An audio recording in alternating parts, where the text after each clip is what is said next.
आपको क्या लगा 2026 में सिर्फ धुरंधर ही ऐसा सिनेमा है जिसे कंट्रोवर्शियल बोला जा रहा है? तो फिर थिएटर से निकल के जरा ओटीटी पे आइए और नजर घुमाइए। हॉटस्टार पे एक बोल्ड, डार्क और महा अडल्ट सब्जेक्ट पे बेस्ड दिव्या दत्ता की ऐसी सीरीज आई है जिसके बारे में सुना सबने है, लेकिन बात कोई नहीं करना चाहता। दिक्कत ये है कि इस शो को सिर्फ सिनेमा की तरह देखकर भूल जाना असंभव है। ऐसा हो नहीं सकता कि कोई इंसान इसे देखकर दूसरे इंसान से डिस्कस नहीं करना चाहेगा, लेकिन सही शब्द ढूंढने मुश्किल है। याद है ना सानिया मल्होत्रा की एक कम बजट फिल्म मिसेज, उसको लेकर भी काफी बवाल हुआ था, जिसकी कहानी की वजह से लोगों ने इसे मर्द वर्सेस औरत का प्रोपेगेंडा बता दिया था। लेकिन प्रोपेगेंडा जैसे शब्द से भी 100 कदम आगे निकल गया है ये नया शो, जिसपे डायरेक्ट इल्जाम लगाए जा रहे हैं मैरिज सिस्टम और रिलीजन कल्चर को बदनाम करने के। इस बात में कितना सच कितना झूठ आप आराम से पता कर सकते हो। मात्र 6 एपिसोड की सीरीज है ये, जिसे लगभग 2.5 घंटे में देखकर खत्म किया जा सकता है। क्योंकि शो का कंटेंट रियल लाइफ सिचुएशंस पे बेस्ड है, इसीलिए बहुत सेंसिटिव तरीके से इसको जज करना पड़ेगा। ऐसा सवाल जिसका जवाब शायद कोर्ट के पास भी नहीं है। लेकिन हाँ, देखने से पहले वार्निंग देना जरूरी है, क्योंकि सीरीज में सेक्सुअल असॉल्ट, फिजिकल वायलेंस और मेंटली डिस्टर्ब करने वाले सीन्स भर भर के डाले गए हैं। आयरॉनिकली ये शो है फैमिली के बारे में, लेकिन फैमिली के साथ देखने में कंफर्टेबल फील नहीं करोगे। लेकिन अगर आप खतरों के खिलाड़ी हो तो विद फैमिली आ बैल मुझे मार खेल सकते हो। तो ये कहानी शुरू होती है एक संस्कारी परिवार के साथ, जिसकी तारीफ करते करते घर की बड़ी बहू के शब्द खत्म हो जाते हैं। अगर धरती पे स्वर्ग कहीं है तो वो यही है। बस कुछ दिनों में इस स्वर्ग में एक नया मेंबर आने वाला है। घर का छोटा बेटा अपनी पसंद से घर की पहली पढ़ी लिखी स्कॉलर बहू से रिश्ता जोड़ने वाला है। इसके बाद होती है धूमधाम से शादी, लड़के की बारात और लड़की की विदाई के बाद दूल्हा दुल्हन की प्यार वाली कहानी आगे बढ़ती है और ये रात अगले दिन में बदलती है। फिर आता है इस शो का सबसे शॉकिंग सीन। घर की बड़ी बहू को छत पे एक औरत आधे अधूरे फटे हुए कपड़ों में दिखती है, जो छत से नीचे कूदने वाली है। सही पकड़े हैं, ये कोई और नहीं, घर की नई बहू है, जिसके साथ रात में पता नहीं ऐसा क्या हुआ कि सीधा उसने खुद को जान से मारने का फैसला तक कर लिया।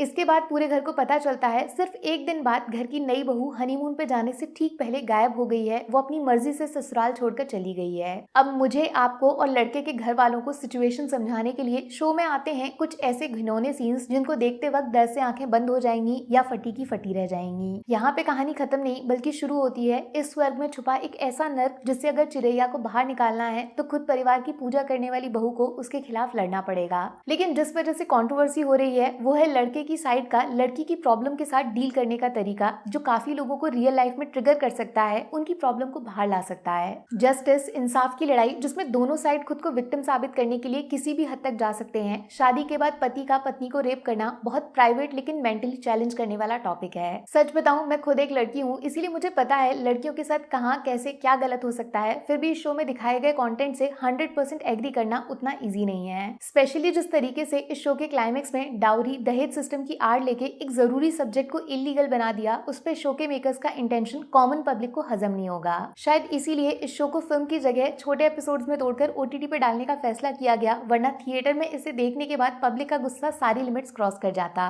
बट जिस तरीके से दिव्या दत्ता के कैरेक्टर की सोच को इस पूरे शो में A to Z बदलने का प्रोसेस दिखाया है, उसने बहुत सारे important real life hidden problem से बैंडेज हटा दिया है। इस शो को स्टार्स देना या रेट करना हर किसी के लिए एक जैसा नहीं हो सकता। जो सच में ये सब फेस कर रहा है उसके लिए शायद आवाज उठाने का एक जरिया मिल गया है। तो किसी को ये शो बहुत अनफेयर, वन साइडेड भी लग सकता है। मेल वर्सेस फीमेल के टॉपिक को चिंगारी देना, लड़कों का गला लाके तलवार पे रख देना, हस्बैंड वर्सेस क्रिमिनल। अगर आपने ये शो देखा है तो कमेंट करके बताना रियलिटी इससे कितना अलग है, या फिर यही रियलिटी है जो हमसे छुपाई जाती है। Watch at your own risk. Take care, bye bye.